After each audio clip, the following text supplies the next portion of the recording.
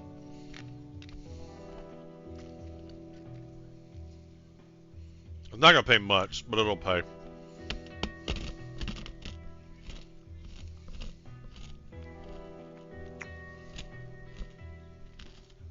Come on. Calculate. There we go. So yeah, 462, 318, 281. Trifecta paid $65 for a 50 cents ticket.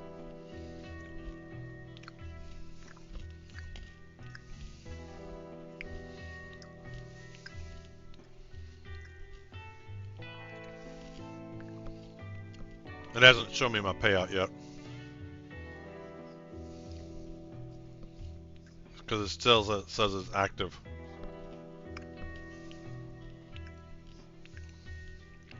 There it goes. $133. $75 bet. Paid out 58 bucks. There we go. There we go. We're ahead. We're ahead. All right. Let's go back to the Derby. Let's move this like this. Let's move him out of the way. And let's do him like so. Program. And this. There we go. So we can have them side by side. So how come he didn't give me that horse? Well, we can fix this. Let's just grab this. Alright. He's the 2 horse. Final Gambit. It's the 3 horse. Rodriguez is scratched, 4 horse.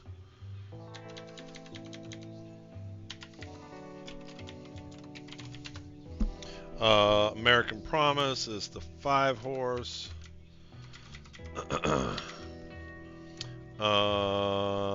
Admire Daytona is the 6 horse. Where are you at? They might have been the ones that got added.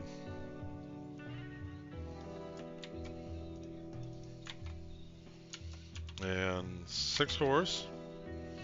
And Luxor Cafe is the 7 horse. Where are you at? Don't even know why they're not all on here.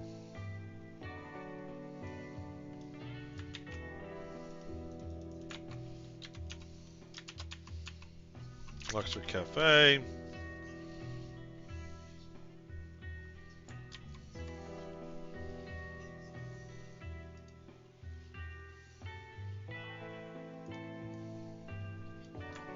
There we go.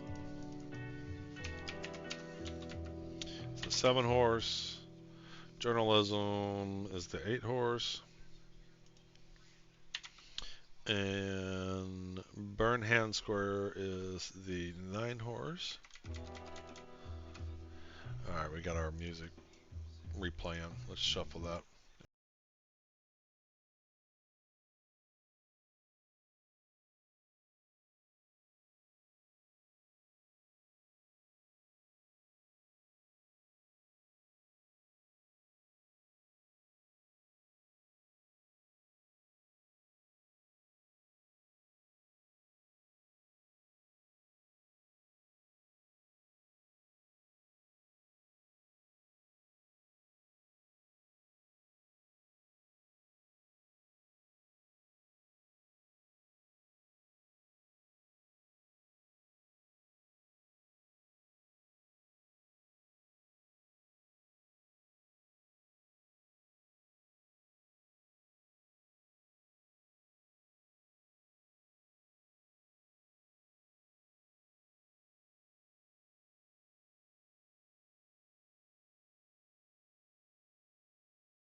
Data, sort by number.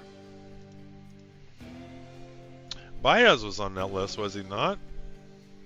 Oh, I was a different race. Yeah, I pulled some from a different race. I pulled these from different races. That's fine, though. Alright, so going back through. Citizen Bull, I think I like. So we're going to keep them from now.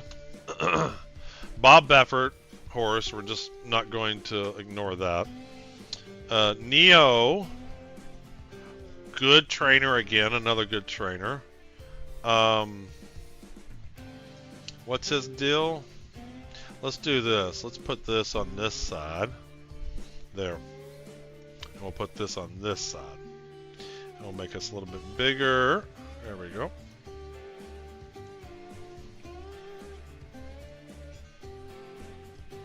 There we go. That works out pretty well.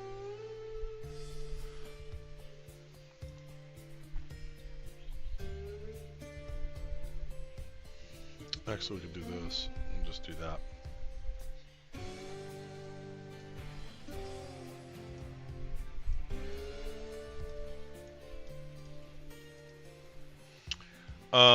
Gulfstream, let's see here. Best dirt speed is close to the average winning speed.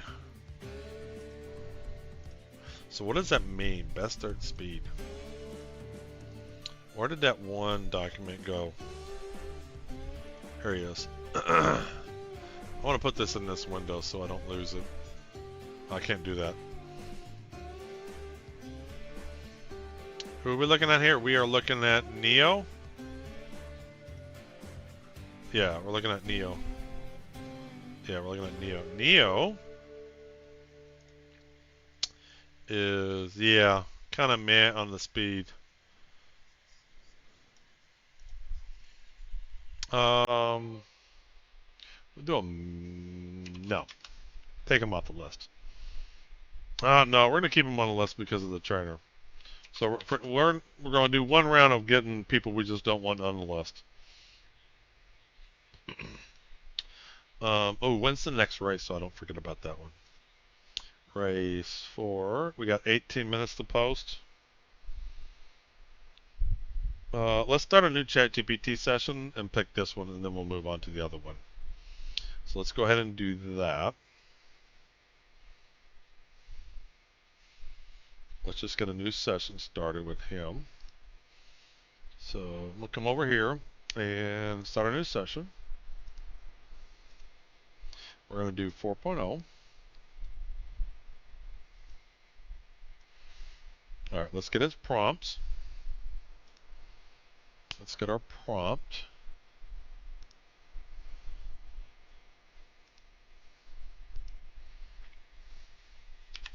Give me your picks for race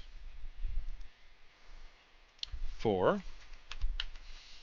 Alright, let's give it documents, Kentucky Derby, where you at?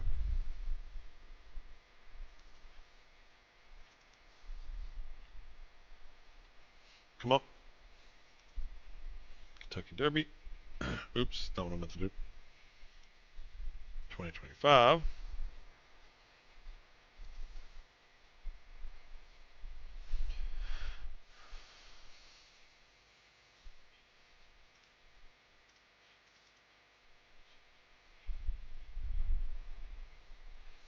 Alright, let's give it this.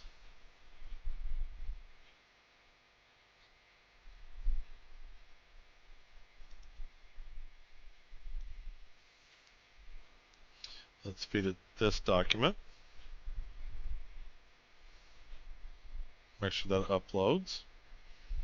Come on, alright. Let's feed it the handicap sheet. Alright. And then let's give it the current odds.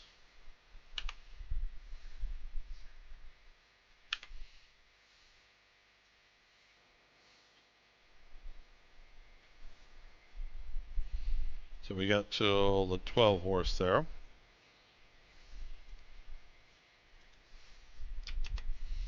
Alright. And let's get the last two horses there. Let's grab these guys. There we go.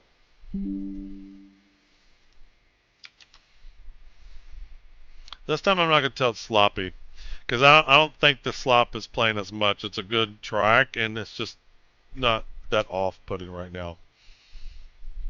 If the races turned out a little bit different earlier, then it maybe. But doesn't look like that's going to be a big case today yet.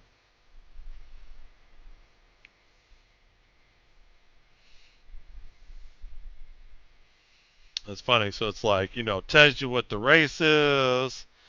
He's taking it into account anyway, asshole. Liberal arts. This is the top class. What is his odds? We'll look at this in a minute. New king, implementation accretion, exacta box 910-3, trifecta, win bet if you're only doing one. So he likes his liberal arts, so we might do that again too. Let's go take a look at this liberal arts. So what's going on with him? What number is liberal arts? 9? 2-1. Not a massive favorite. Not even the expert pick. Who's the first place expert pick? Why do you like him? Junior Alvarado. Has Baffert got a horse this race? Nope. Alright, let's do, I'm gonna do his bets outright. So let's see here. So he's saying, let's do the exacta box. So he's got an exacta box of 9, 10, and 13. So let's do exacta. Let's do a box. And let's do 9, 10. 10 is scratched. I posted the current odds. You can see that the 10 horse implementation is scratched. Why did you pick him in the exacta box?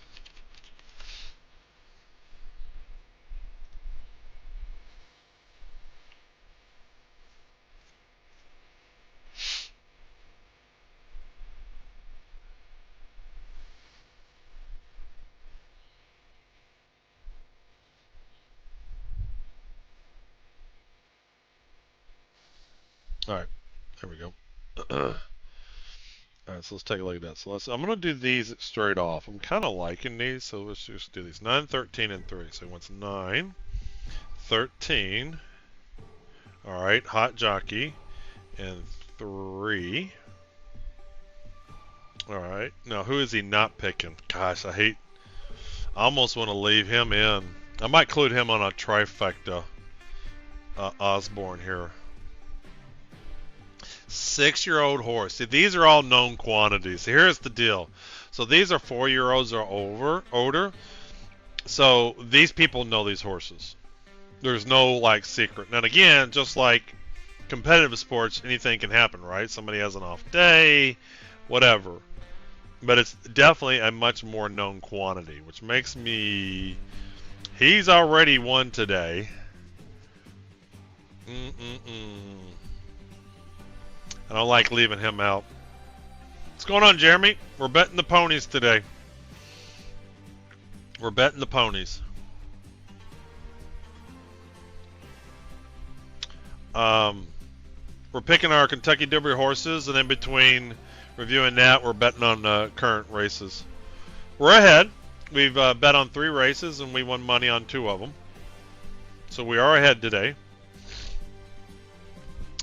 What's any reason you don't like number 6 QUPUNA?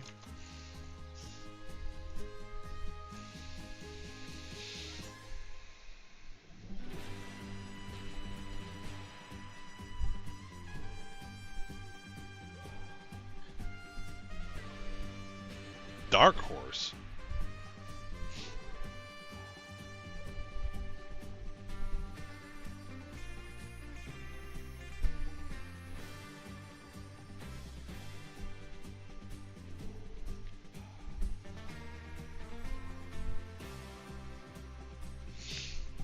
All right, well, let's do this exacted box.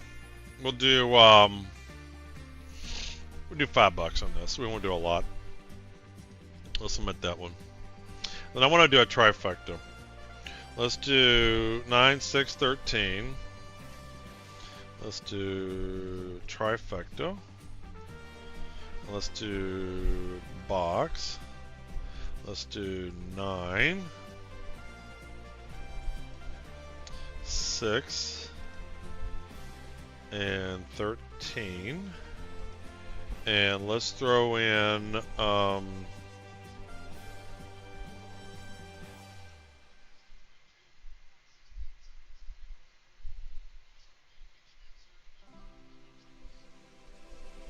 let's throw him in this trifecta. And because of the jockey, and this is probably out of Tapiture. Tapiture is probably out of Tappet. And just because of the name, a lot of horses are named variations of the sire and dam. Sire being the male and dam being the female. Yeah, yes we are. We're ahead today, Jeremy. We are ahead. We are betting money. If you want to join in and you want a free $10, I have a referral link. It's right there on the screen, but I'll post it here for convenience.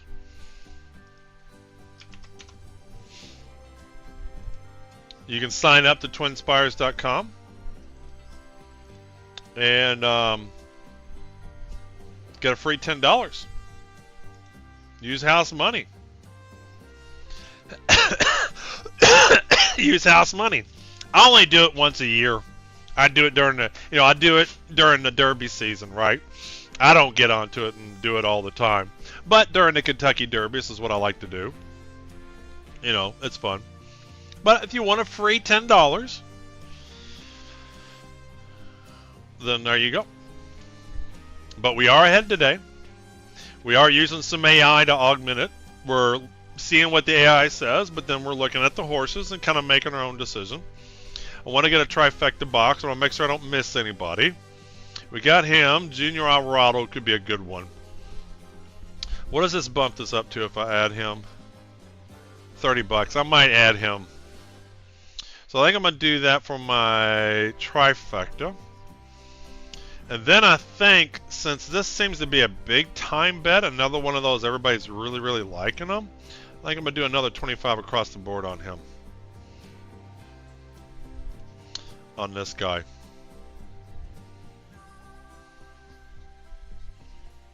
So we're going to do that again. Alright, so there's my race 4 picks. We're going to throw this in Discord for everybody to see. So we got our race 4 bet picks in.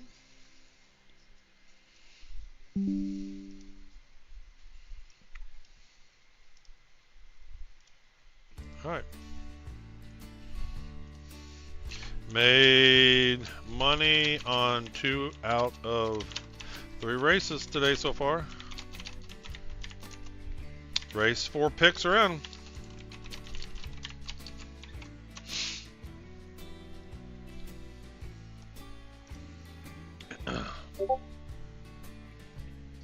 Uh-oh. Jensen's getting his race picks in. Let's see who he picked. So what did he do? He likes dollar trifecta. He's got 9. And then he's got 3, 4, and 6, 3, 4, and 6. Not a bad bet. It's pretty close to what I have. What did I do for my trifecta? Oh, he sent it to me directly.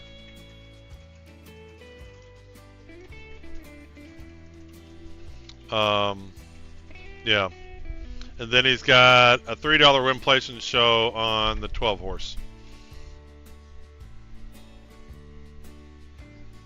Yeah, so the pick double, the doubles is over different races. So a double could be they'll have doubles available for race 4 and 5, or Kentucky Oaks and Kentucky Derby. So that's a double.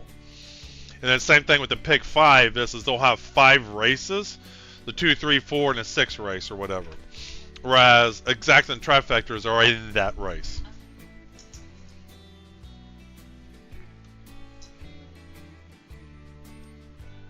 Good question. Very good question. All right, what are we doing? So race 4, we got 5 minutes to post. Let's go back to our Derby horses here. Let's set our alarm so we don't miss the race. We are ahead.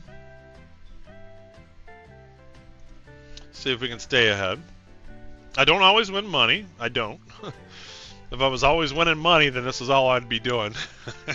It's just like I said, this is a special time of the year for me, right? I am from Louisville, Kentucky. Kentucky Derby's a big day. Horse racing's fun. I'm not addicted to this. This is hardly ever any other time that I do this. So it's nice to have a little bit of money, come on here, bet the horses, have some fun. In a little bit, I'm going to be heading to my favorite brewery because they're doing a big Kentucky Derby party.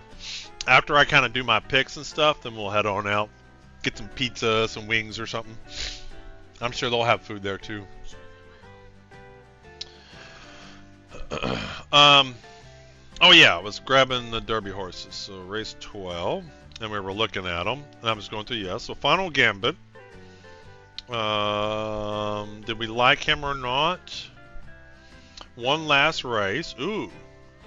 A grade 3 stakes. So the best level race is a grade 1 stakes race.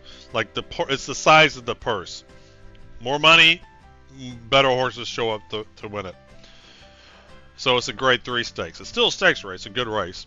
Let's take a look at Bump Bothered Start. So this is interesting. So he won, and he even got bothered. So let's take a look at the start. Let's watch the start a little bit. So apparently he got bumped.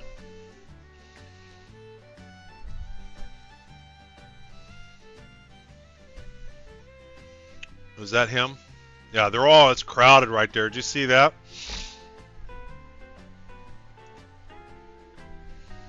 And who are we looking at? We are trying to look at Final Gambit. So I can't show the whole race. So I'm going to just skip on over here. We'll come down to around. We'll come down here. There we go. And down the stretch they come.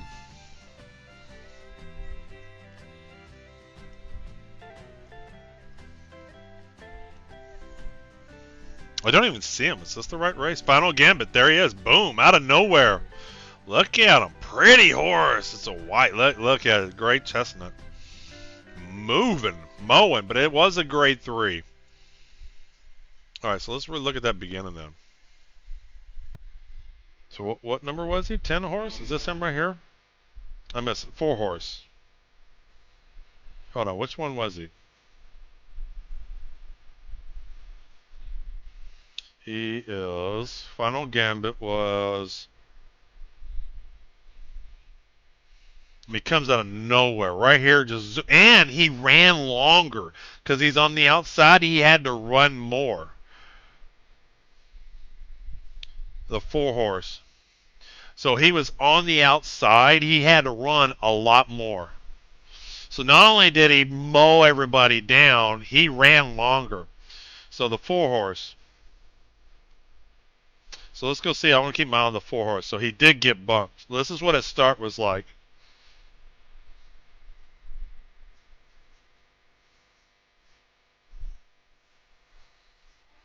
He did. Oh, look at that horse was all up his ass. Do you see that? Wow, he did get bumped big. Look at this. This horse is all over him. He like just complete. He should have been disqualified.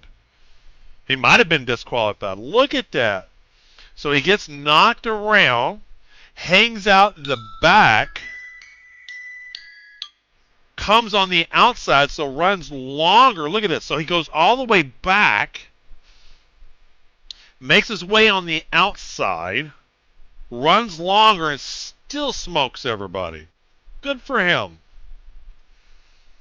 He did. We're keeping. Ooh, boy. This is the kind of horse that in the Derby he may do very well because of all those factors. Real life shadow facts. Yes. Bumped and finished very strong on the outside. Alright, so let's, I don't want to miss my race. So race 4. Let's check out our video feed.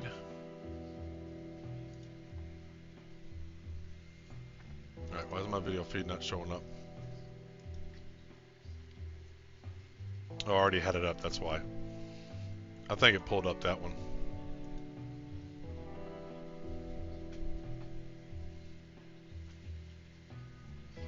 Yep, so they're coming into post now.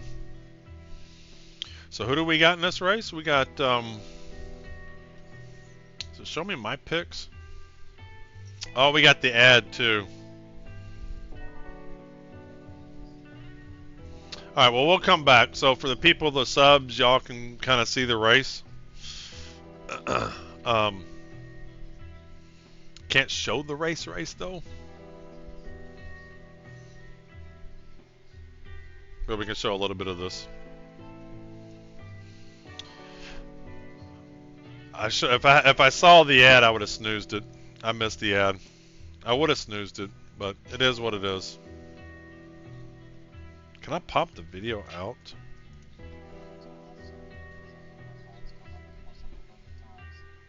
Well, sometimes if it's coming up at an inconvenient time, I will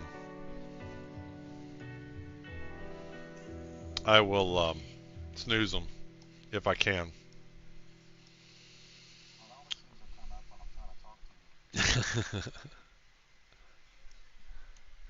Alright, who do I got on this race? I have, let's see here, we got race 4. We want 2, 6, 9, 12, and 13. We like that. 2, 6, 9, 12, 13. Come on, 2, 6, 9, 12, 13. Daddy needs a new pair of Toby eye trackers.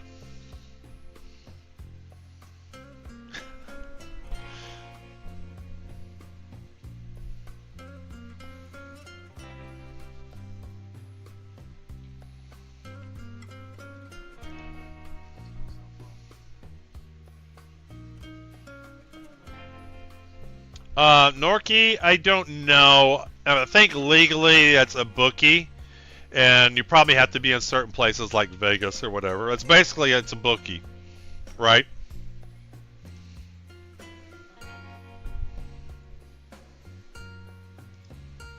Alright, what did I do with my window here with the race? Can't see it.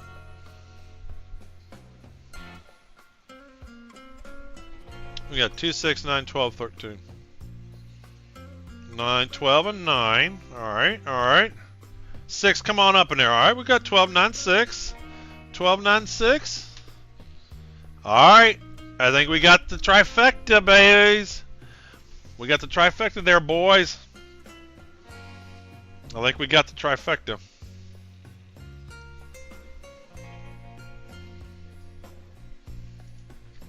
I think we got that trifecta.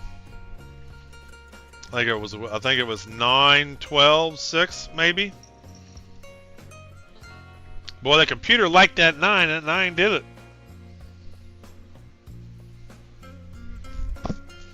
Let's see it down official, but I think we got the trifecta.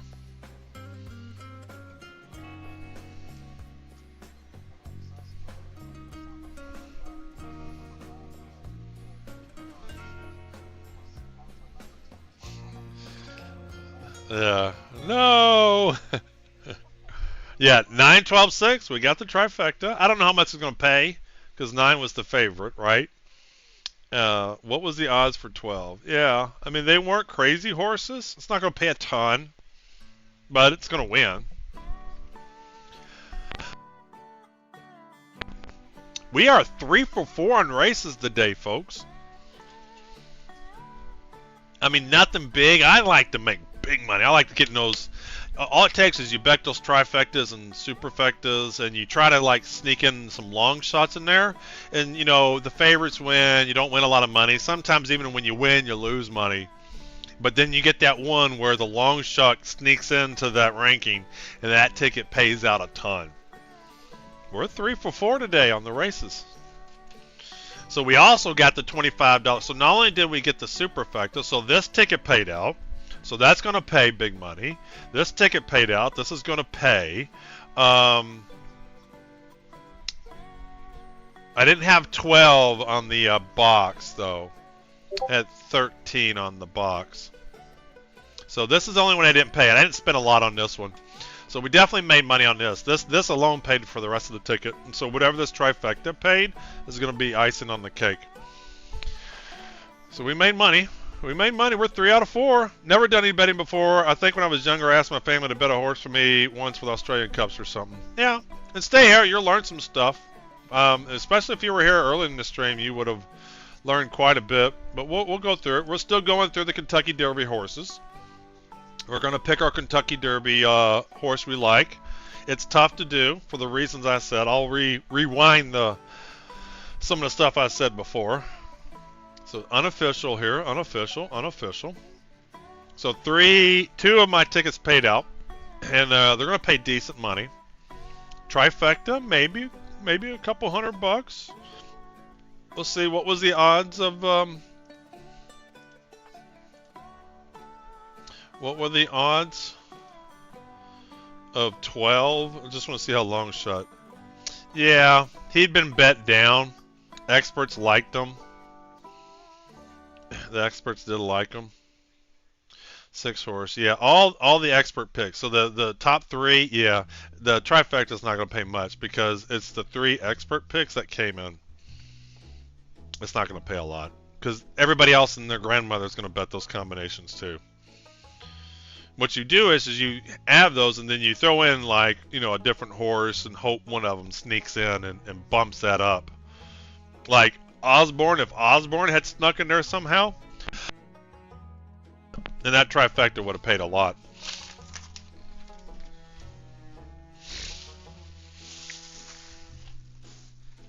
We got our payouts yet?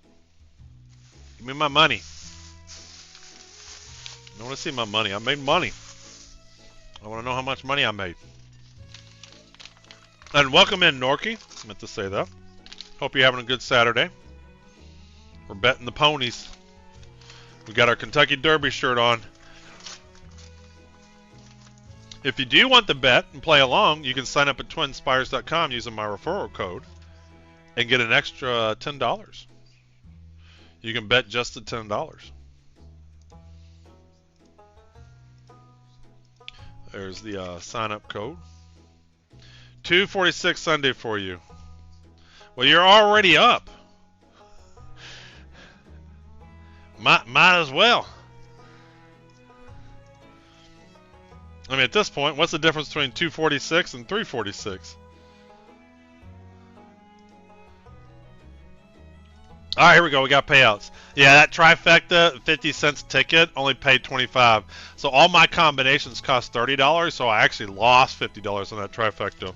But the win, place, and show definitely paid out. This one made my bets a winning bet. This one made it a winning bet. So, yep, we're up. We are up.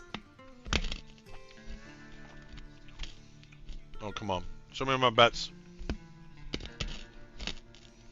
There you go. Yep. So the $75 ticket, win, place, and show paid $148.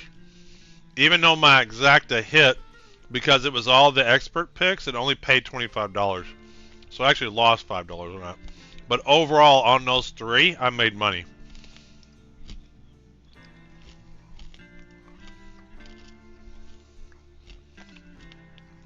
All right, wins race 5. 25 minutes to post.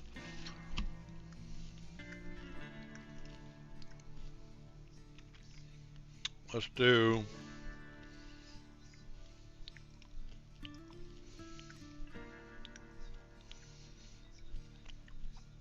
let's get our pick in for this, and then we'll go back to the Kentucky Derby horses. So let me give ChatGPT the updated results. Race 5 here, or updated odds.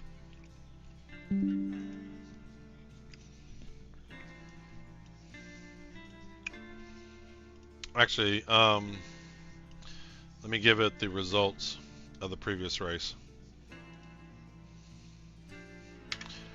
I don't need to do that. I don't want to give it too much information to get confused.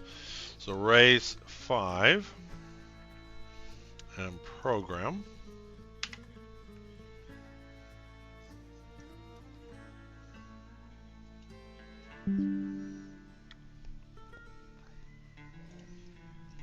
All right, let's see what he says here. Can you pick race 5? Attached are the current odds and scratches.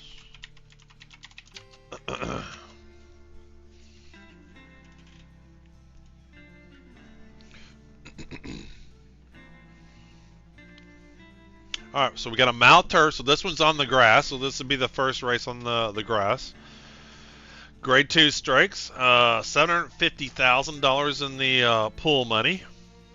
This is to the horses that win and stuff like that. It's fillies and mares, 4-year-olds and up. Let's see here. He likes Sacred Wish, 3-2, so we got another strong favorite. Oh, post-scratch favorite. Oh, post-scratch favorite. G1, he's actually going down. So he was in a grade 1 stakes and now stepping down into a grade 2 stakes. Let's see, he likes Moving On Up, 7-2. And 5 Towns, strong speed rating. May get a nice stalking trip behind pace pressure. Dangerous value, perfect for exotas. I like that. Venetia, 17-1, long shot with Chad Brown, Manny Franco combo. Lightly raced European horse. Brown wins 21% of turf imports. Interesting. Sneaky good play underneath, especially with a hot pace. Use caution. Final pick, 625. 625, yep. Alright, so using that information, let's take a look at them. Let's take a look at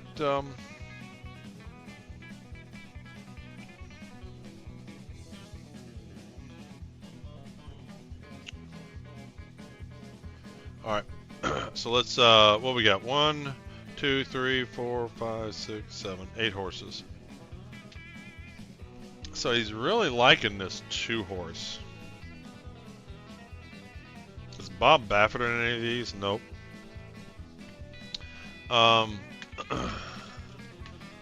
This 1 horse, yeah. Let's do another trifecta.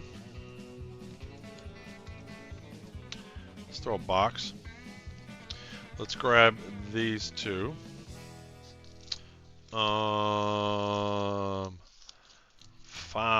5 Towns. Let's grab 6. Yeah, 2 big time favorites. The thing about these trifectas, when they come in, when there are big time favorites, they they just don't pay out. I almost don't want to do a trifecta on this.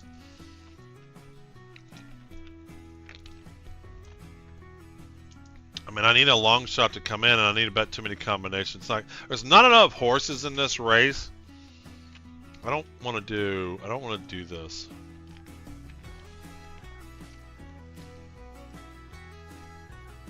I'm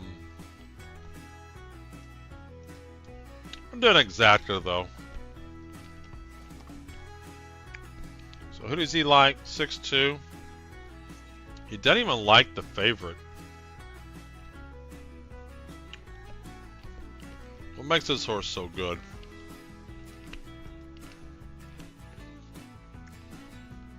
Best turf speed is faster than average running speed.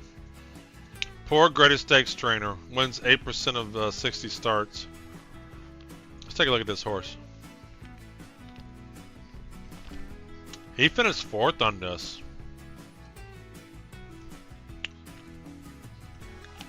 So you can see this is the grass. Let's come around the corner there. Alright, down the stretch they come.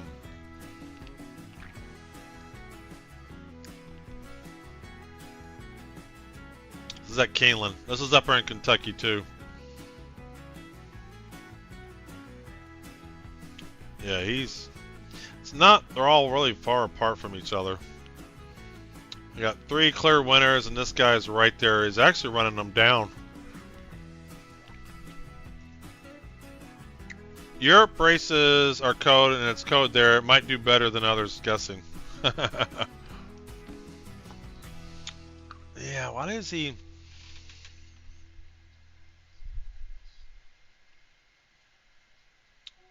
So he finished 4th in that race. That was a mile and 16th. What, this is 1 mile. He finished 2nd.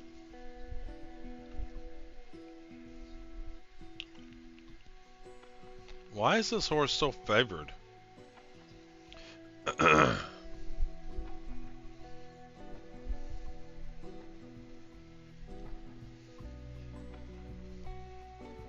Huh. Trying to find value in this race. Just I'm scared of this horse. Why is he so favored?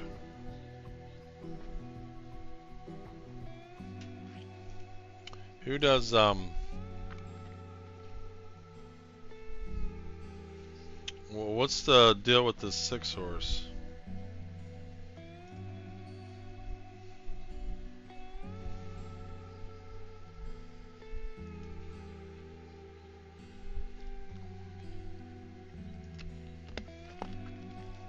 I guess it's just the competition he's facing.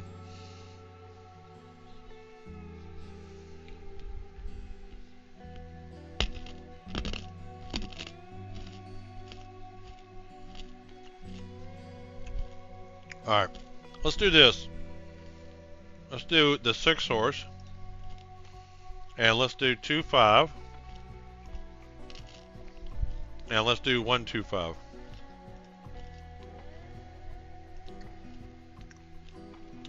And that is a $2 ticket. $2 ticket. So that means the 6 horse has to finish first. The 5 horse or the 2 horse has to finish second. And then the 5 horse, the 2 horse, and the 1 horse have to finish third for this ticket to pay out. It's only $2. Let's submit that one. And then let's do an exacta bet. Let's go an exacta box. Or do 2, 5, 6. 2. Now 5 and 6. Let's do $5. Alright. And then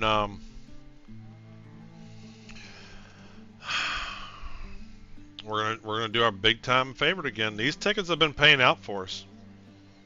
When they got these big time favorites in these races, these tickets have been paying out. So I'm just gonna keep going with that strategy.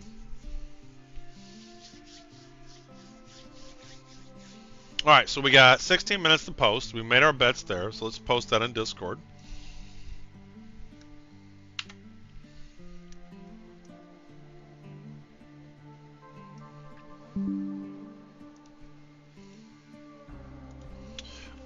Made money 3 out of 4 races. Race 5 picks are in.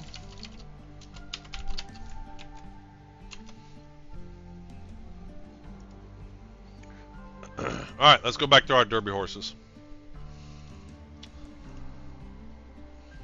Alright, so let's put him back like DA. Alright, there we go. Looks good. Alright, he's scratched. American Promise. Justifies a good horse. Let's keep him on the list for now. Admire Daytona. I don't want the I'm just going to take these two horses off the list. Oh no, not Luxor Cafe. Sorry, Luxor Cafe stays on the list. Oops. Journalism stays on the list. Bernheim Square. Brian Hernandez. We're gonna stick with Brian Hernandez. He's rolling, man. Sometimes on a given day, you got a hot jockey, man. You just ride that shit in. You start seeing some jockeys win in first and second, and they're just like rolling. You stick with them, man.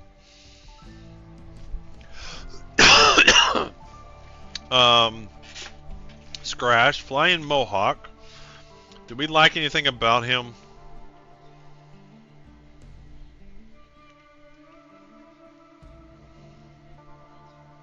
Let's go look at his last race. He finished second. Alright, he finished second.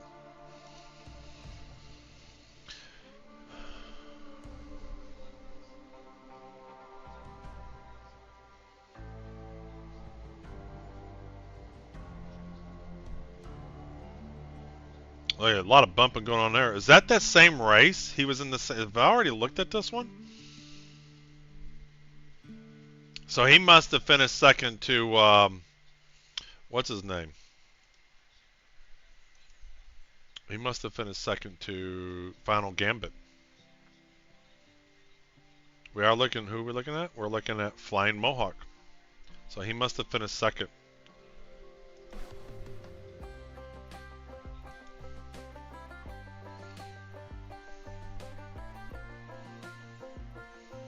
Because I think that's Final Gambit right there. We looked at this race. Isn't it crazy how a lot of these horses have been already racing against each other? Because they're all the best of the best.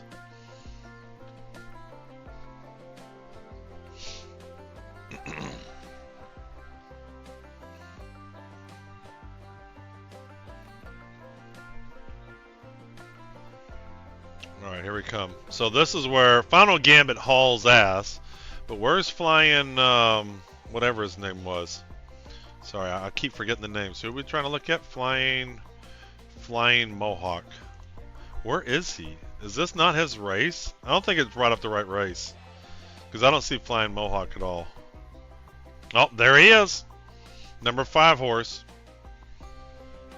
So how did he do? He's not doing too bad, but man, Final Gambit. The more I look at this race,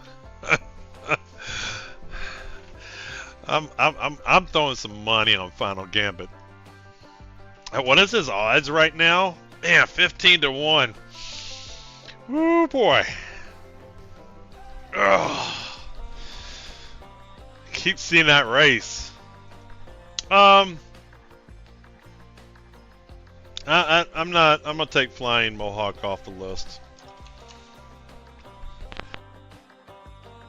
I'm not interested. I gotta take people off the list. I can't bet all horses. So you gotta come off the list somehow. East Avenue. Speed figures ranked poorly. 1 second place. This was second, so let's look at his second place run. Who are we looking at here? We are looking at East Avenue. Alright. East Avenue came in second on this race. Toyota Bluegrass. Toyota Bluegrass. Ooh, look at this guy on the outside.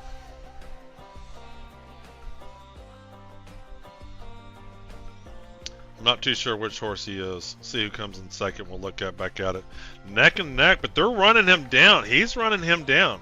Oh, no, he lost ground. So who came in second there? Hold on. So did this guy, is this him right there? Who's the 3 horse? 3 horse won. Yeah, 3 horse won. So he got ran down.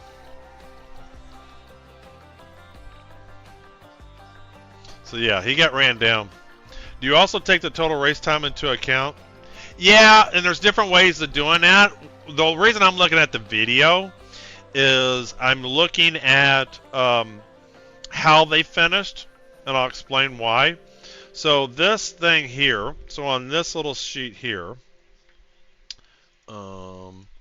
this has the speed figures. higher the number, the faster. So this is their speed figure of their last race. And so that takes into account different situations, track and conditions and stuff like that. So the higher the speed figure, the faster this person was going. So this guy's here, journalism has the highest speed figure of the last race. So that one we were watching there, what was it, East Avenue? His speed figure was 89, which is dog slow compared to everybody else. You can see we got 2 people in the hundreds, and a lot are in the 90s, and only 2 are in the 80s. Yeah, I took Final Gambit off, didn't I? Or Final Gambit's... Wait a minute. Final Gambit's who I like. So his speed figure is real low. So that's interesting. But I loved how he finished, man. I don't know, he got bumped and everything. That's interesting. I didn't know his speed figure was that low. So that's kind of how you take into account the race time. Is the speed figure. But then you can see the pace of the race. So if a guy has a speed figure, but the whole race was slow, like nobody was really pushing each other to run faster, that can take into account. So not only did it was an 86, the whole race was slow. But he got bumped out. He had to swing way wide. He had to run a lot longer.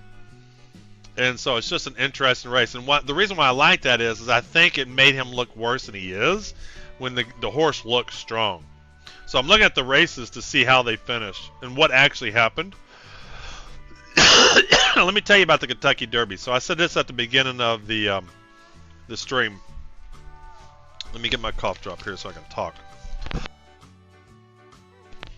This is for 3-year-olds and 3-year-olds. Only 3-year-olds. Can't be 2, can't be 4. So all the horses are 3 years old. That's generally all the best 3-year-olds. So, and then in terms of ages, 3-year-olds just like a teenager. They're just now growing into an adult. And they're not exactly all born at exactly the same time.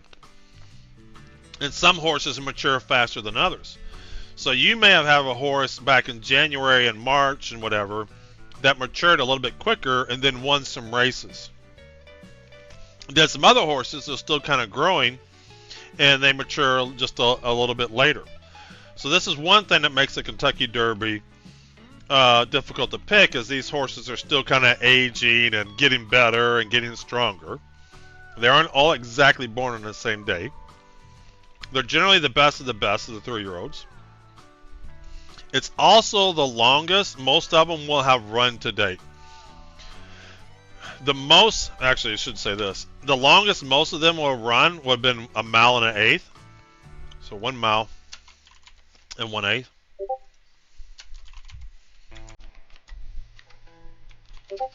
And the Kentucky Derby is 1 mile and 1/4. So it'll be the longest they've run. So some horses may be good at 1 mile or 1 mile and 1/16, and they start to tire, which is why I watch the ends of the races to see how they're running. Because you want a horse that's still got gas in the tank that can get that last distance of the Kentucky Derby. So that's another factor that makes this race very hard to predict. The other one is it's usually a crowded field. So, you know, races, 6, 7 horses, you know, there's not a lot of bumping that can happen. It can happen, but there's just more room for them to navigate. Usually there's about a 20 horse field in the Kentucky Derby. You might have a scratch or 2, they'll fill some in, but it's close to 20 horses. So a lot can happen. You can get stuck in behind horses. You have to swing wide and then run a little bit longer. Lots of things can happen. So these combinations of things already make the Kentucky Derby really, really difficult to pick. And so what I'm looking for most of the time when I'm looking at those videos is how did they finish? How are they finishing? Do they look like they're done and they're not running anymore? Or do they look like they still had a lot of life left in them? So I'm taking East Avenue off the list. But again, this guy could be growing and he gets a spurt or something and boom, he runs his best race of the life in today here. Welcome in, Attack Cat. Welcome in, welcome in. We're betting the ponies. We have made money today. We have bet 4 races and we won 3 of them. And we just made our picks for the 5th race. And then in the meantime, we're looking at the Kentucky Derby horses, and we're going to pick our Kentucky Derby horse that we like. All right, so we're going to take East Avenue off the list. Publisher. I've already kind of looked through the horses once just to kind of get a feel for them. And now I'm going through them and I'm putting them on a let's keep looking at them, let's not look at them type list. So now I'm up to Publisher. The next race, we'll be looking at that. Starts in 4 minutes. If you want to play along, you want to bet, you can use my referral code. You get $10 if you use this referral code. And so even if you don't want to gamble, you can just use that free $10. Sign up at twinspires.com. All right, Publisher. All right, let's do this. Let's move this actually.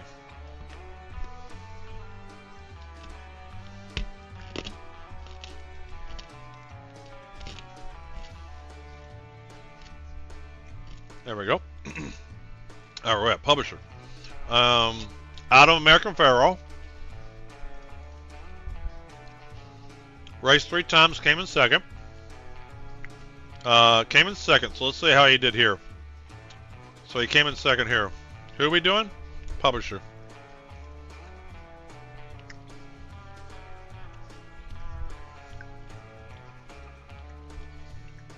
I like watching them come around the corner. And down the stretch they come. So the horse we're looking at, Publisher, came in second on this one.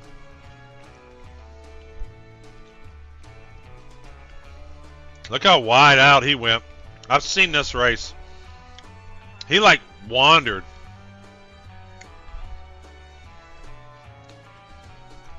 So that's Publisher right there. Nothing exciting. Nothing exciting. What was his rating on that one? What was this big figure? Publisher.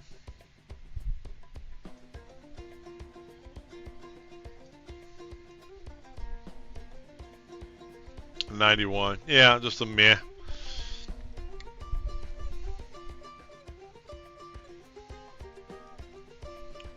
Alright, let's we gotta take people off the list. Let's keep them off the list. Alright, Tis-tastic. Won his last race. We'll take a look at that. Graded stakes. Let's go see. He won. Let's see how much butt he kicked. We're looking at Tis-tastic here. Alright. I like watching him come around the corner. And down the stretch to come. So he wins this race. So whoever wins, look, this guy's getting beat.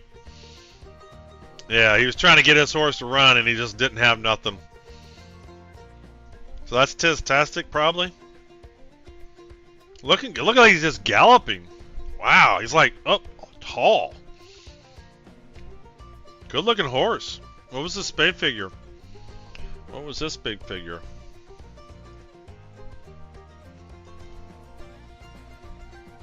$93, not bad. Pace was hot.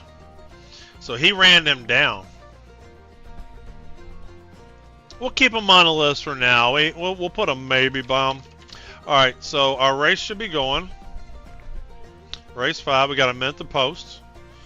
See how they're doing. Yep, oh, that's right, a turf race. So they're going in on the grass. It is a mile long. They're on the inside. So in the track, they're the inside. The outside's the dirt track. The inside's the turf track. And it's a rainy day there, so not a super crowded field. It's a graded 2 stakes. And they're going to be going in here in just a minute. Number 4 horse. Who do we got? So I'm going to move this over here because I can't show the races. We have, who do we have? We have, alright, 6 is the hot horse. And they're off.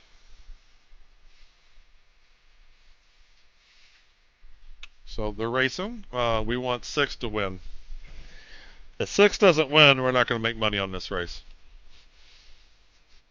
Hey, 0, thank you. But we need 6 to win.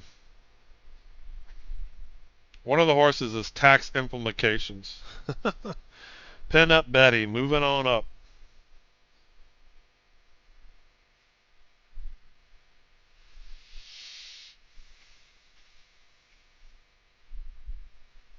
Six is in last.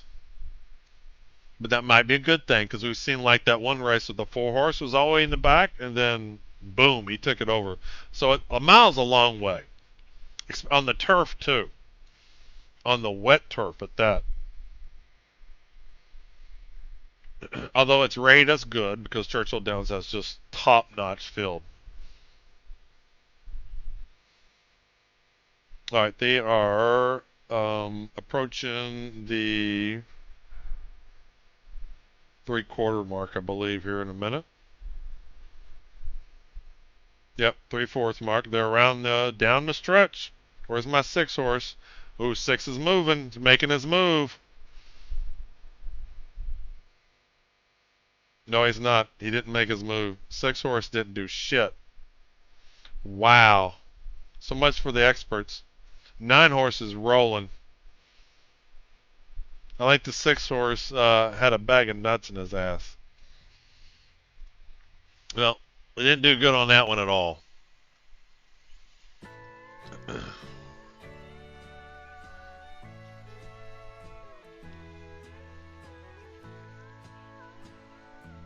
You know, I kept looking at that horse and I didn't see anything fancy about him. I didn't understand why he was rated as high as he was. If you go back and look at that stream, I just wasn't excited about him at all. And I don't think he finished in the top 3. He's back here somewhere. Because that's the 9. The 6 horse has got the black numbers. It's 9, 3, 5. There's 6. Second to last. Well, you win some, you lose some. All right, let's get back to the big race. Don't need to wait for that. Actually, let's get our 153. What time is it? We'll take a look at this. Alarm. All right, we got alarm set for that race. Yeah, simply up front. What was his odds? This paid out. This paid out 12 to 1. Is that what I'm seeing? Yeah, 12 to 1. Paid out a lot. You'll see this when the trifecta, the exacta, all that crap paid out big time.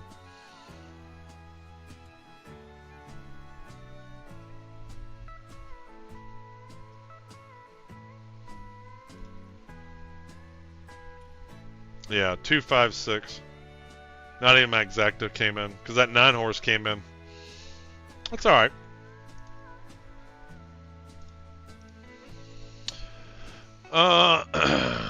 Churchill Downs, race 12. Let's get rid of the video. All right, where were we at? We were at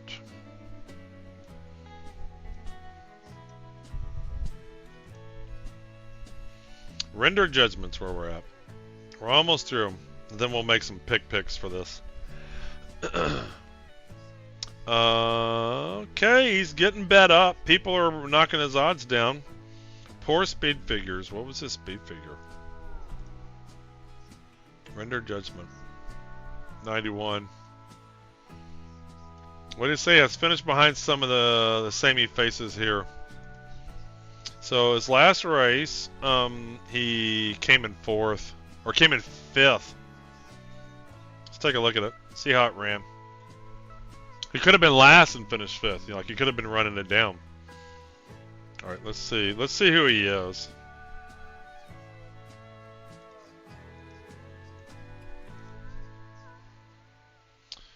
Let's see here. So whoever. Oh hell, there's 1, 2, 3, 4. There's only like 6, 7 horses. Yeah, we're gonna take him off the list. Meh. 1, 2, 3, 4. Yeah, he's like 1, 2, 3, 4, 5. He's like one of these horses. He's that horse right there. Meh. Meh. Render judgment. I'm rendering judgment on you. You are not the final contestant. Alright, Coal Battle. I'm liking. If I remember looking at this stuff, I remember looking at Coal Battle and liking him. Yes, the trainer. I'm not even going to look at this video for now. We're going to go ahead. We're going to look at him. Yeah, we're going to look at him. We're looking at this video. So he came in third. Let's take a look at it. So he finished his third this race. Let me see who he is.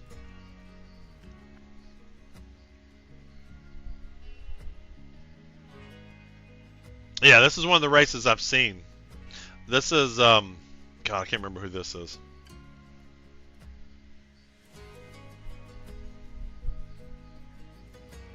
But yeah, that was him right there, way behind. Maybe I don't like him.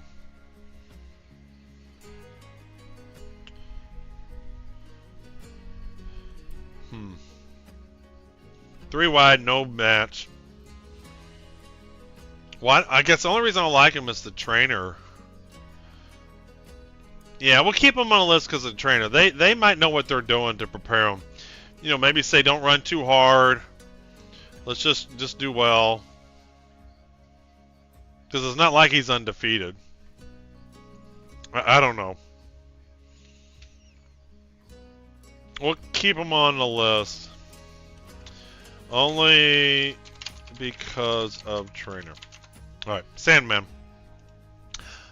Mr. Sandman. This one's a favorite. One of the favorites. So almost for sure to, yeah, tap it. I'm not even, well, we'll look at the video, but he's a yes. A clear yes. We can't take him off the list yet. Let's see. So he won. Yeah, he won this race. Let's see here. Sandman won you some money before? Yeah. Yeah, so this is the race we just watched. So this is the horse that smoked everybody. Look at that. Strong horse. Let's watch this around the bend again. So we've seen this race a few different times, looking at different horses. This is the winner. Really like this horse. This is the that's a big time race too. Look, and he's even moving around there, which can slow you down. And he just eats it up. Yeah. Yeah, this is a top pick. This is a top pick. Who else is a top pick? Sandman's a top pick. Journalism is a top pick. For some reason they like, you almost have to take Citizen Bull because of Bob Baffert. Let's throw him in there. He likes to drug his horses. Alright, Sandman. Yeah. Alright, Sovereignty, we liked him too. If I remember. He does. I mean, I'm not lying. He's literally been banned for Churchill Downs. Like, this is his first meet back. So is this the same race? No, this is Gulfstream Park. So this is the Florida Derby, I believe. So he finished his second in this race. Sovereignty. I think I remember looking at this. Yeah, this is the Florida Derby. And if I recall, he's running the winner down, maybe? Catching up to him? Hold on. Yeah, Sovereignty's number 10.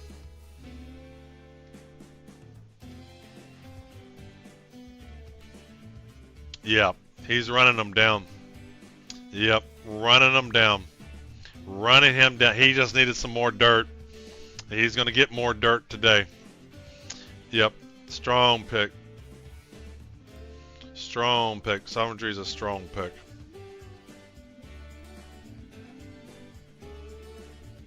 Sandman. I meant to do Sandman? Yeah, Sandman's a top pick too. These two are top picks.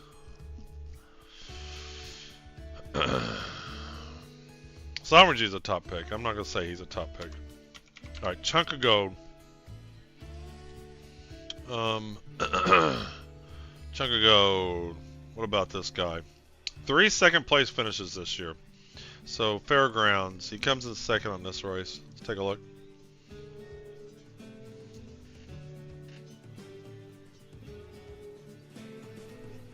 Ooh, stumbled out of the gate. So what? This guy finishes second? Yeah.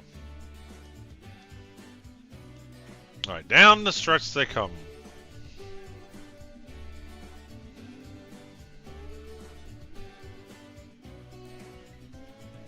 A lot of action going on right there, squeezing in.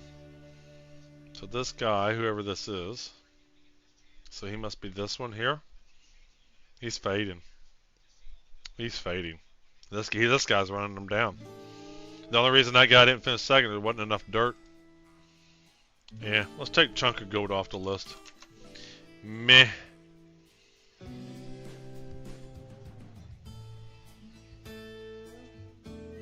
It's funny. The trainer does well in graded stakes, 25% win percentage, but then the negative is overall poor win percentage. Take him off the list. Alright, Owen Mighty. Two more. No way these jockeys eat for a whole day before the race to keep the weight down. Yeah, I mean, they're small anyway. If you look at these people, like, they're just small. So, and they're obviously not trying to do it. And the way that it works is they're going to carry a certain amount of weight. All the horses are going to weigh exactly the same weight. So if one of the jockeys, I don't know what, they might be shooting for 122 pounds or 118 pounds or whatever. And so if the jockey is 115 pounds, they'll make sure he's wearing 3 pounds of stuff.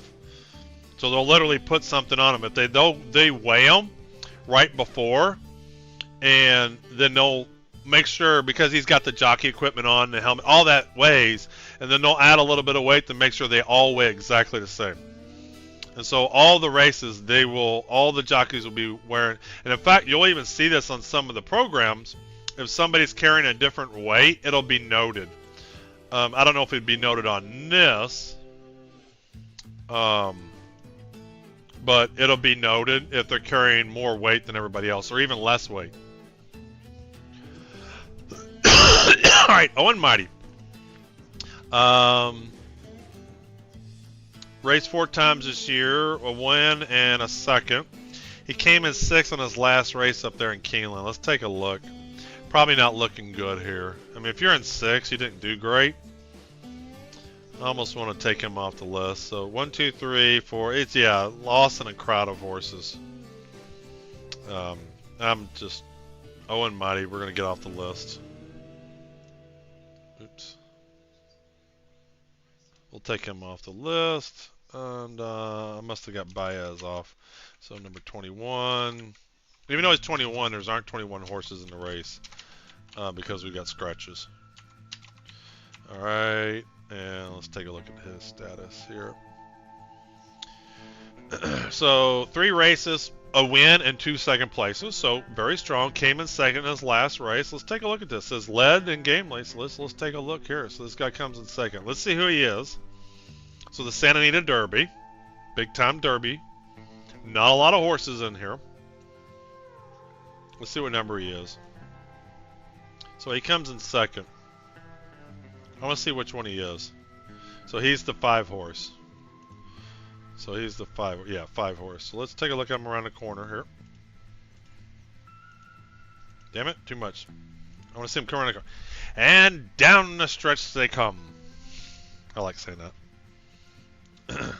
So he's leading there for a bit. I think I've looked at this one. Yeah, that other horse on the outside. Who is that? That guy's got gas. Who is that? Who was that? The one horse. Journalism. Yeah. I think we have him noted. Yeah, top pick.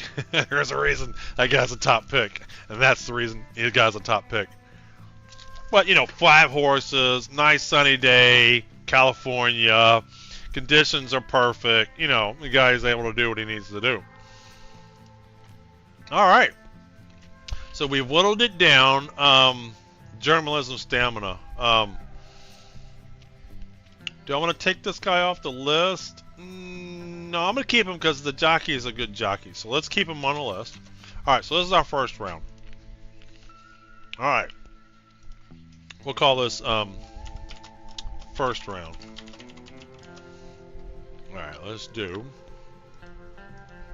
second round. So then we're going to whittle from... I want to see the first pass, the second pass, and third pass. So that was the first round pick. So let's filter that. So let's just look at our yeses and maybes. I almost feel like taking the maybes off. So I got what?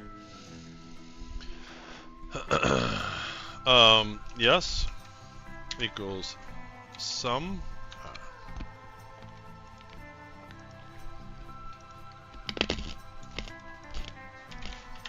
Alright, equals some if. Range, we want C2 to C22. And yes.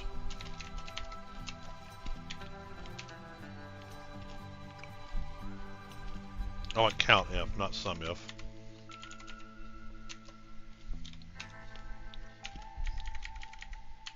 There we go.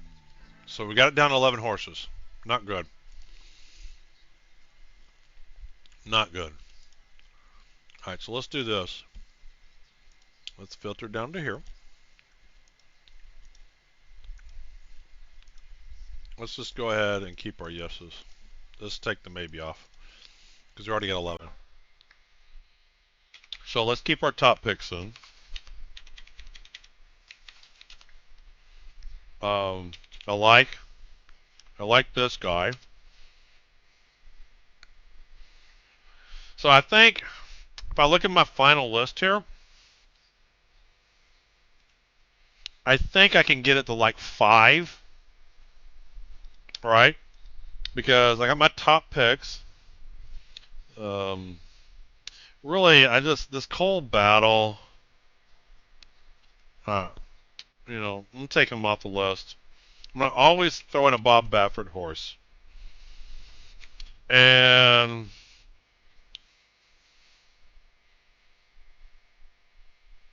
everybody, this Luxor Cafe, why is everybody all on this Luxor Cafe?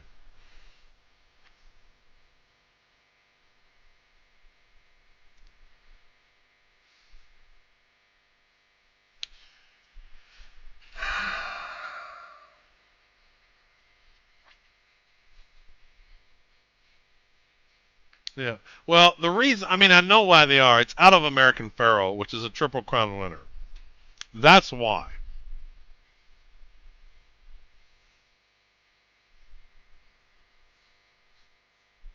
But I did this last time where I was like, why is everybody liking this? Why is everybody liking this? And I made the wrong decision.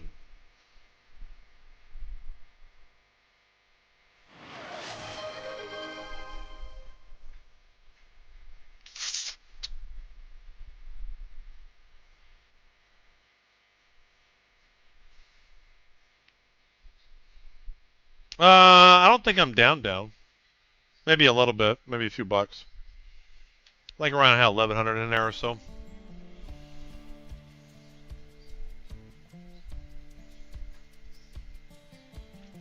The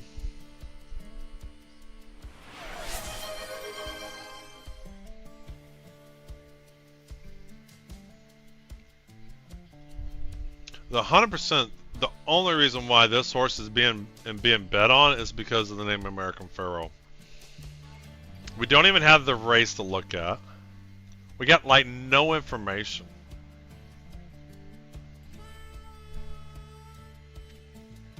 What was this? We don't even have spade figures.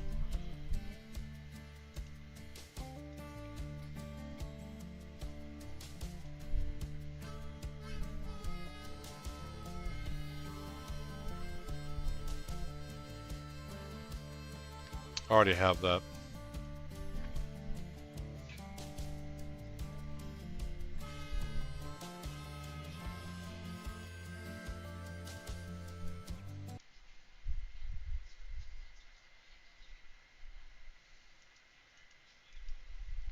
Oh, I want to see why she says she likes them.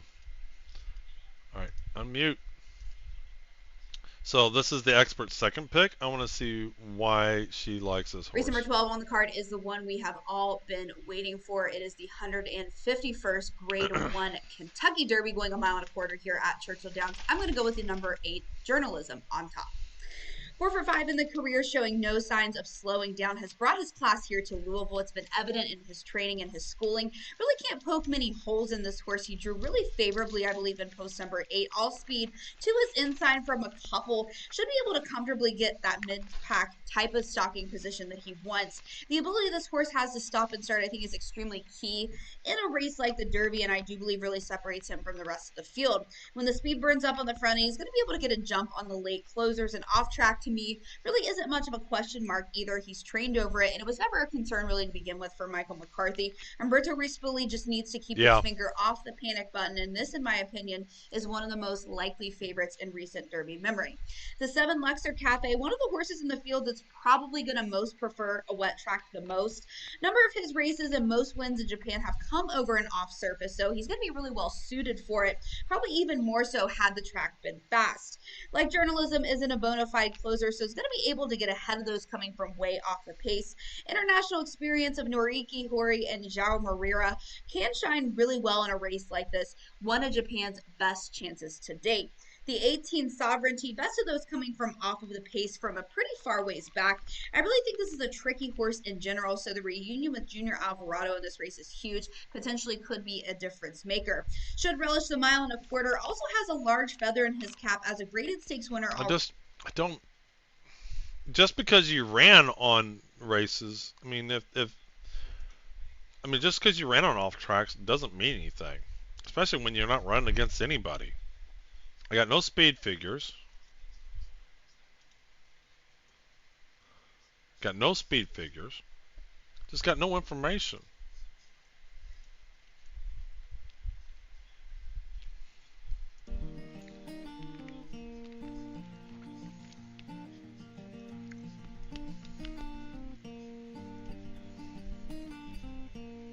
Alright, here's what I'm gonna do. Let me tell you what I'm gonna do.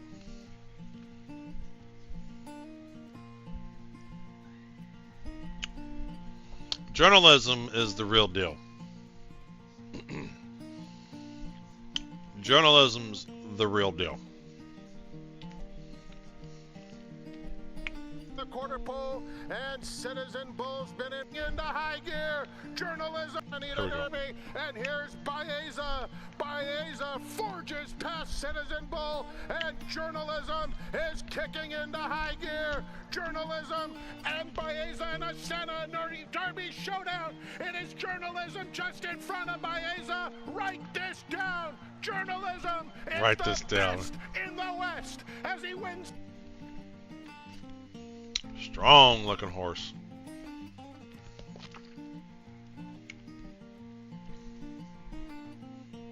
And then this horse here. Surging forward now to they're a quarter of a mile from home. It's still the sitting chilly Mike Smith on Mataquette Road. Zayas all over Reno Equos, and Tapan Street swung to their center of the racetrack. They're an eighth of a mile from home. Here comes Tapan Street, surging forward now to take the lead. Sovereignty runs at him from the outside with a 16th to go. If you're looking for a shortcut to Louisville, take a ride on Tapan Street. He wins the Florida Derby by a length and a half. Second is Sovereignty. Third is Neo Equos. Fourth. Did I miss something? Did I mess up something? Where's Tapan Street? He's not in the Derby.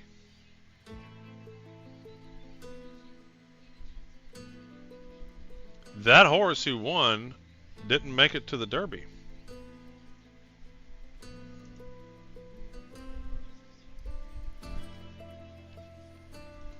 Tapan Street goes forward. Looking for a shortcut to Louisville, take a ride on Tapan Street. He wins the Florida Derby by a length and a half. Second. Wow. The Florida Derby winner is what's up with him?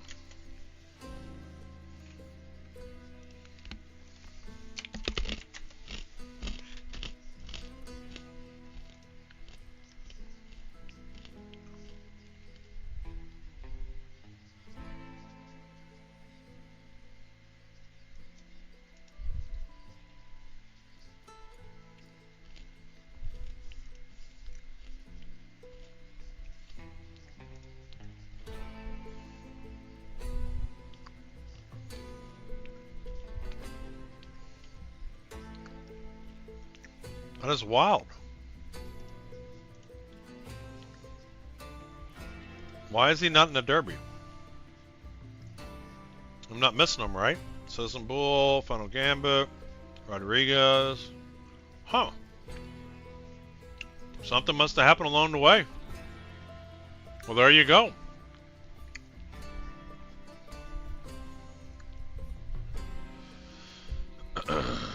There you go. Man, he'd have been a rock and roll pick. Well, looks like we got Twitch ads. I'm not gonna put the thing on, but I'm gonna wow. Interesting. So 0 likes number 8, huh? Who's number 8? Oh yeah, journalism, solid pick.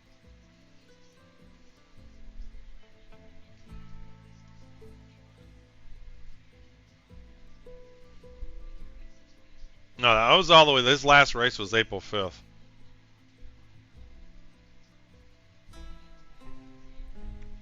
All right, when we come back from the ads, we're going to make our picks. Our Kentucky Derby picks are coming in. And then we'll make our picks for race 5.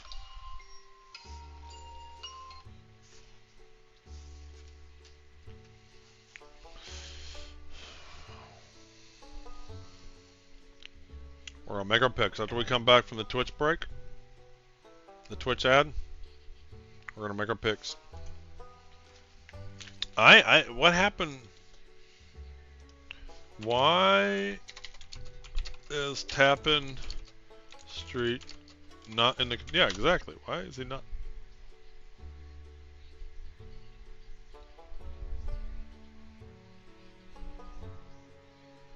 Yeah, he got injured. Had an injury. Well, that sucks. So that was Toby Keith's horse? Or wait a minute.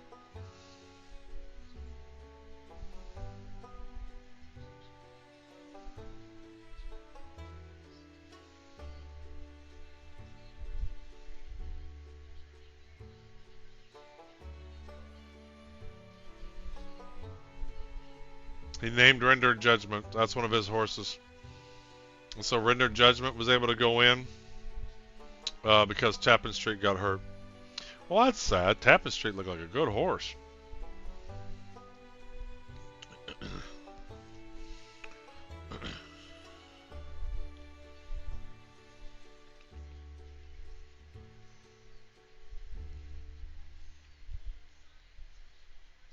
All right, I think we're coming back here in just a minute from the Twitch break.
Let's get them in.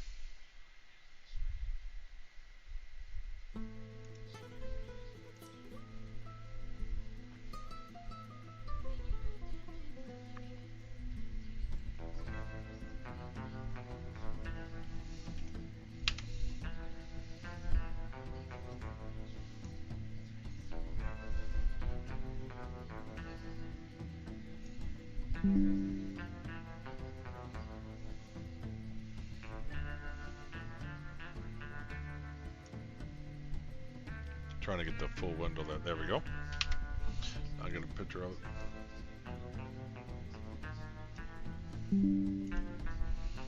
Alright. Kentucky Derby picks. Race 12. There we go.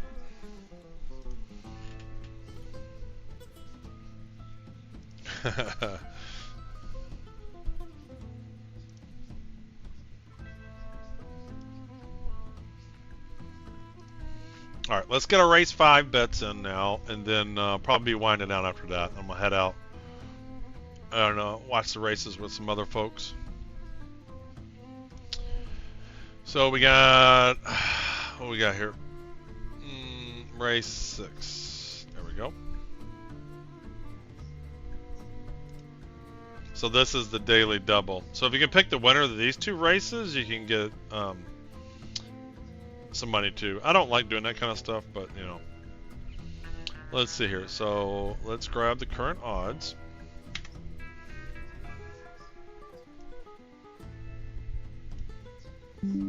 Let's see what old ChatGPT's got.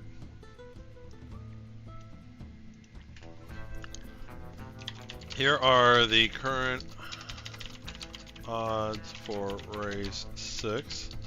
What are your picks?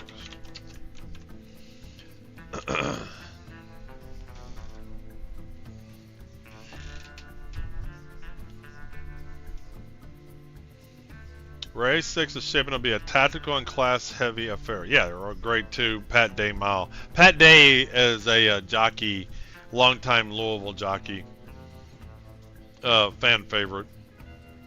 So they named one of the races after him. Macadick Road. Ooh, super favorite. Bob Baffert. Yeah. Top pick, pace advantage, strong class, ideal off-track type. Strong inside draw. Built 6-1. A huge favorite for this guy. Built 6-1. Gate the wire 7-2. Bunch of favorites. Long shot. To me, 4-1 is not much of a long shot. There's probably not much money to be made on this race.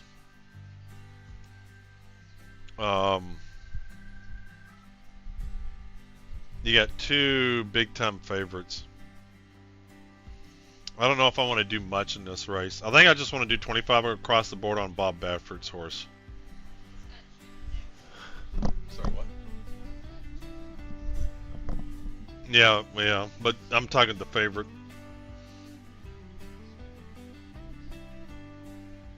What is this? This is a 1 mile 3-year-old. So these are 3-year-olds. These are the 3-year-olds that weren't good enough to be in the actual Kentucky Derby race. So like this is the next best.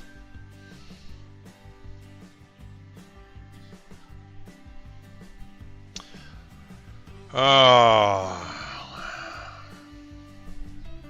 just don't think there's going to be much on this. Why do you like California Burrito? He finished 7th this last race. Bad step faltered? Ooh, maybe that's why. What does this guy say?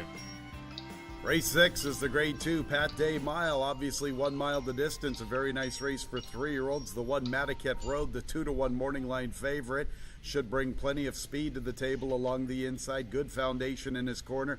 second place finish in the Rebel to Cole Battle, a fourth place finish in the Florida Derby. Obviously lesser competition. He only has a maiden special weight victory to his credit, therefore I'm going to try to beat him. It was a flip of the coin between the 3, California Burrito, and the 2, Built. I like both of them significantly, leaning on the 3, California Burrito, because of his loftier morning line of 12-1. Other factors include a big-time effort over a sealed, sloppy racetrack right here at Churchill. This horse has a powerful Tomlinson for a wet racetrack, and we are anticipating plenty of rain. Also, he had trouble in the Jeff Ruby Stakes, eyeing tire tracks, killing all of his momentum, hindering any... Do they have that race? I'm going to see this race. I want to see what happened. Poster is the favorite. He's 8-5. California Burrito is 5-1. He's not joking to complete the line. Ready for the Ruby. And there they go in the 54th running of the Jeff Ruby Stakes. And showing some pace as expected is Innovator, and also there with him is California Burrito, and Charlie's to blame from the So California Burrito's 3. I want to see what happened. So he's the 3 horse right here. California rear-ends everything. He's not joking to complete the line. I want to see what happens here. And there they go in the Oh, he's the one who bumped into that one horse. showing some pace. So this horse is the one I like. Comes all the way from the last to finish. So that's the horse that bumped into the horse I like. Final Gambit. So we found him. Yeah, I'm not betting on him.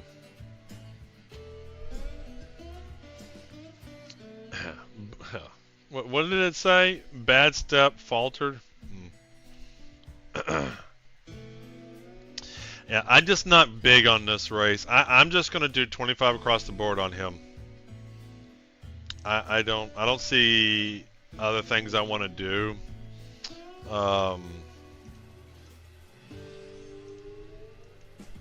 Let's do him. Let's just get this in.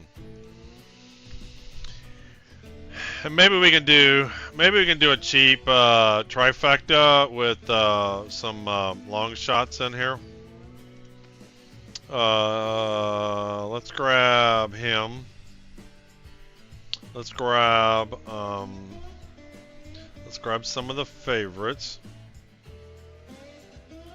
And let's hope a long shot comes in. See if we can get a long shot to come in. A couple of D. Wayne Lucas horses. Let's get a Todd Pletcher horse in. God, their odds are all low, man. It's just there's no money to be made in this race. Even if, I'm just not gonna touch this. I'm just gonna bet the Macadet Road. I'm not even gonna do any of that. All right, we got 2 minutes to post. So we got our Derby picks in. Final Gambit and Journalism. These are my favorite picks. Let's do that, and let's do that. Really like his Final Gambit. I can't wait to see what he does.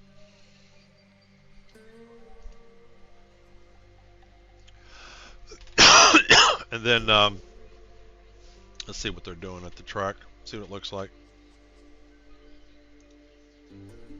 Gotta mute that. I want the sound on. Yeah, looks like it's been raining some more. Track might be getting worse. Maybe worth throwing some long shots in there. You know what? I think we're going to do that. I think we're going to do a box. We're going to get him. We're going to throw a long shot, a long shot.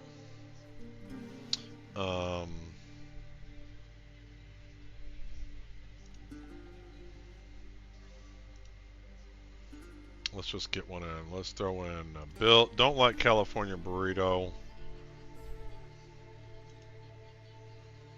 Alright, let's throw in this guy. There we go. Alright. We got, if one of these long shots come in, that trifecta is going to pay out. Alright. So they're getting into the gate. Then we'll do a marbles, we'll hand out some more tickets. We'll raid somebody.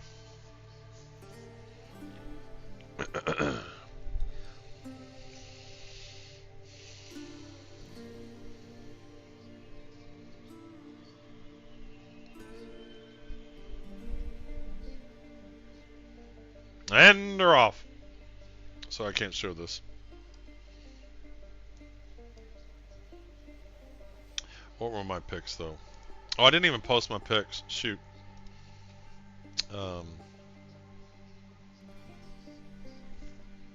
Like the one horse. I remember that.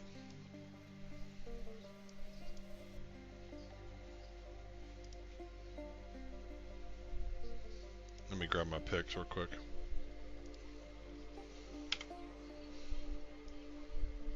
There we go.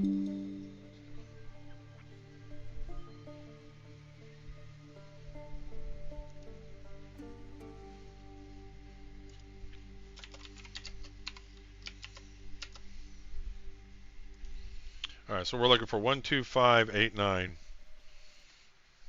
There goes the one horse. We got 7 out in the lead for now. One horse is stalking, though. He's coming on. Who do I want? 1, 2, 5, 8, 9. Hopefully that 7 horse tires.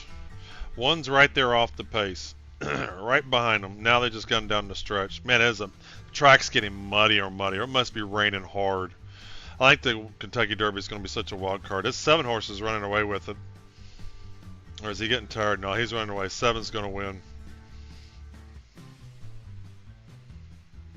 6 and 1. 1 is going to be second. Maybe they're tightening it out. I think 1 came in second. All right, that'll still pay that'll still pay for place and show. That'll still pay. May pay for the whole ticket. That one's going to be an even. But 7-1, I don't have 7.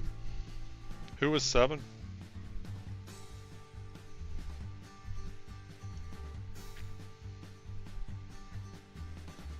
Gaming, the other Bob Baffert horse.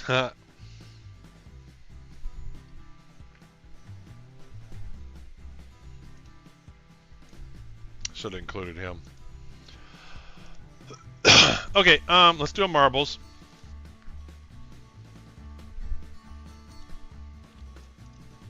Let's hand out some more codes.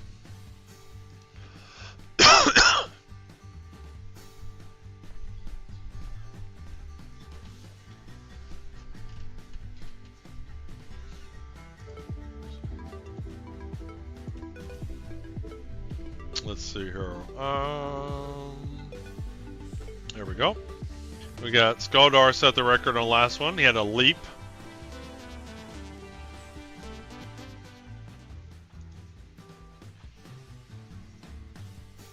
All right, we're gonna give out top 3 as usual.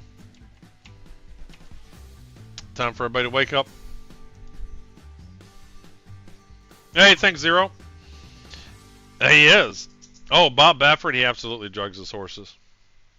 He got the top 2 winners of that one. That one was first and second. Well, let's go ahead and start.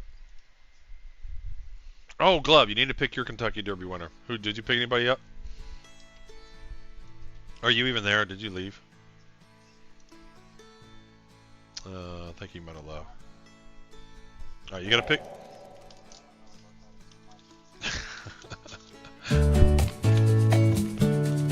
Welcome in, Hudson Hawk.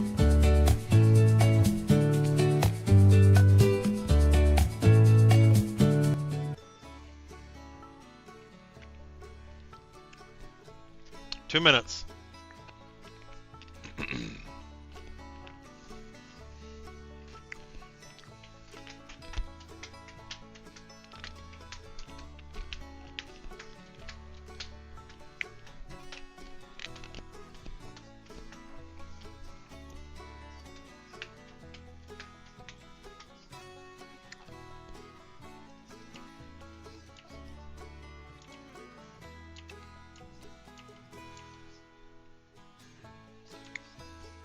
You know, I think your name is highlighted because you're a moderator.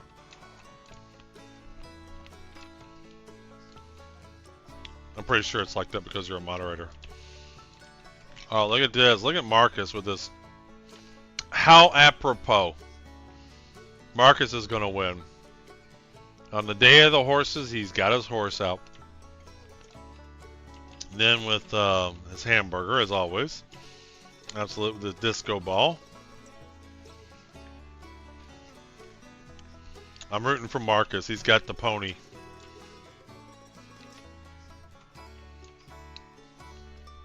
"40 seconds.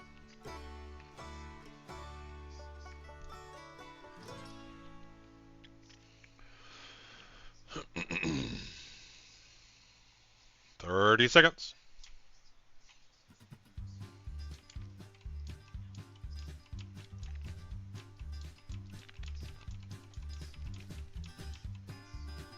Wondering for wonders. All right, here we go.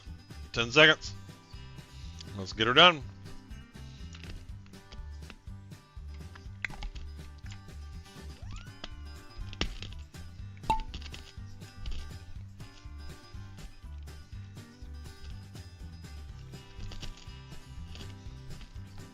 Six out with an early lead. MASU. Dory.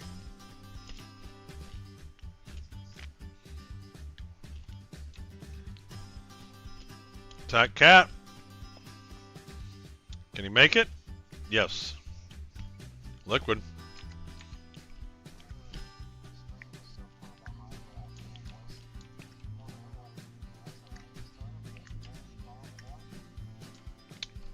Well, but my voice should be synced with my stream.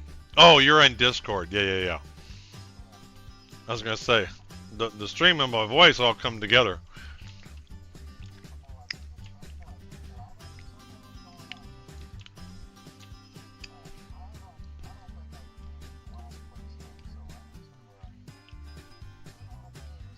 You should.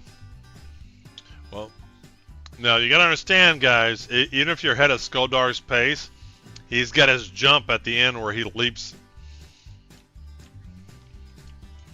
So it's hard to tell with his pace. Liquid way out, a reigning giveaway champ with his F7Cs. Tomorrow is Steam gift card day. We give the Liquid is always out front a lot. We're giving the gift card away tomorrow. The Steam gift card, $200.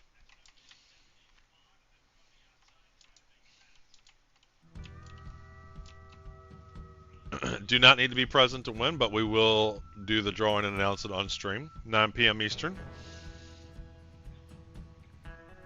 All right, we got Liquid Mobster way ahead of Skoldar's pace, but you got to remember he does that jump at the end.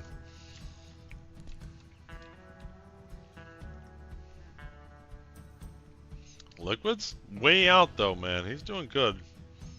Like I said, I think Skoldar's pace is going to be very deceptive.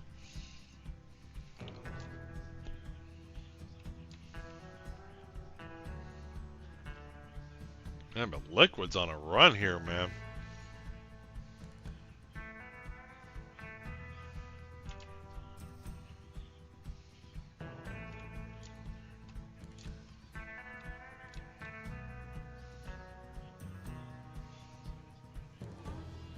I mean, don't mess up here. You might be setting the pace, the record. Oh, always. Oh, doing so well. Oh, he hit another one. But look, watch. This is where Skoldar goes. Look. Whee! Boom. But Liquid's gonna get him. Look at him. Got him. Got another record today. 2 records. Man, you know how fast your record would have been, Liquid, if you hadn't have hit those bumps? I have one entry in that one purposely. I want someone else to win. That's alright, man. Go on eBay and sell it. A lot. You would have really set a record I think would have been very hard to beat. Alright, Glove OP. You and Doc Org racing for last place. Y'all need to pick up the pace, guys. Come on. Uh-oh, there goes Glove OP. Is he going to fall off the map? There he goes. Yep. Alright, Liquid with a new record. Let's give him a couple of codes. Congrats. Reigning giveaway champ. Alright, and Mobster came in second.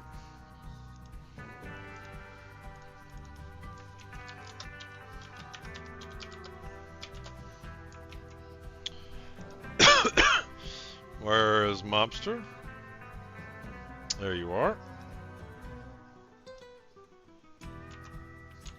And third place, Hudson Hawk coming in.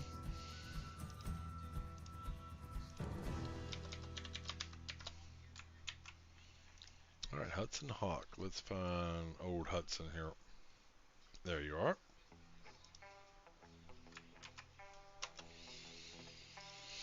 All right, well, there's that. Should have a decently long stream tomorrow. Went a little bit longer today. I was really enjoying it. I could do it all day, but I do want to go hang out with some people. So let's show rigged. Let's show one more code, and then we will find somebody to raid out to. Who are we going to raid out to?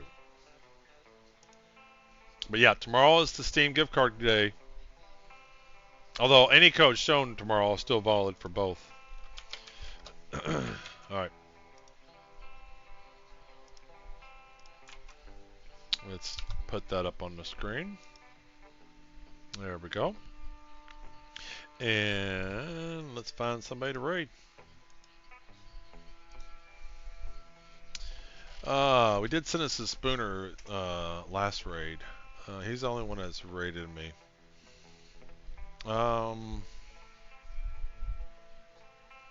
Since most of you are Star Citizen folks, let's find somebody Star Citizen. Filter by category, Star Citizen's fine. Who's playing Star Citizen? People's Radio, Mr. Bones. Let's do English.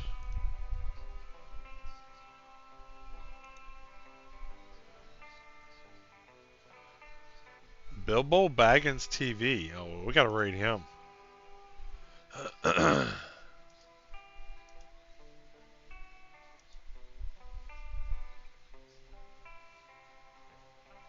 Looks like he's doing a giveaway. Mercury Star Runner. Alrighty. See y'all tomorrow. Ist das Scan bei mir jetzt verpackt? Nee, safe nicht. Oh, he's speaking a different language. Shit.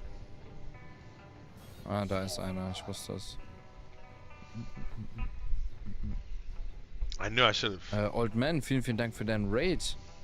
Dankeschön. Thank you for the raid. Oder danke für deinen Raid, wie auch immer. Dankeschön.